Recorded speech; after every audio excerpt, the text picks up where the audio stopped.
নেইমারের সাথে ফুটবলের চেয়ে চোটের বন্ধুত্বই বেশি। 1 বছরেরও বেশি সময় ধরে ব্রাজিলের হয়ে কোনো ম্যাচ খেলেননি। চোট কাটিয়ে লম্বা সময় পর মাঠে ফেরার কথা ছিল, যদিও সেটা আর হচ্ছে না। ব্রাজিল জার্সিতে নেইমারের ফেরা আরও দীর্ঘায়িত হচ্ছে।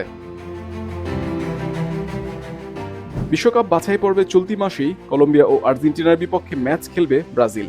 আসন্ন 2 ম্যাচের স্কোয়াডেও ছিলেন নেইমার। তাকে ঘিরেই সাজানো হয়েছিল পরিকল্পনা, তবে শেষ মুহূর্তে এসে দল থেকে ছিটকে গেলেন এই ফরওয়ার্ড। নেইমারের পরিবর্তে দলে ডাকা হয়েছে এনদ্রিককে। সবশেষ 2023-এর অক্টোবরে ব্রাজিলের হয়ে ম্যাচ খেলেছিলেন নেইমার। উরুগুয়ের বিপক্ষে ম্যাচে চোট পাওয়ার পর 1 বছরের বেশি সময় মাঠের বাইরে ছিলেন। সম্প্রতি চোট কাটিয়ে ক্লাব ফুটবল দিয়ে মাঠে ফেরেন। আল হিলাল থেকে সান্তোসে ফিরে একাধিক ম্যাচও খেলেন নেইমার। ব্রাজিলের ফুটবল লিগে 7টি ম্যাচ খেলেছেন, যেখানে বল পায়ে ছন্দেই ছিলেন।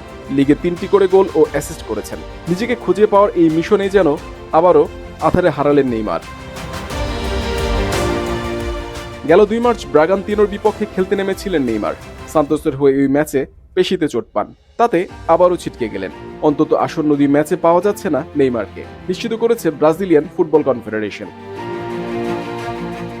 বয়স বাড়ছে নেইমারের, প্রতিপক্ষের চেয়ে চোটের সাথে লড়াই করেছেন বেশি, যার জন্য প্রতিভা থাকা সত্ত্বেও ক্যারিয়ারে খুব বেশি অর্জনও নেই। চোট সমস্যা নেইমারের জন্য আক্ষেপ হয়ে থাকলো।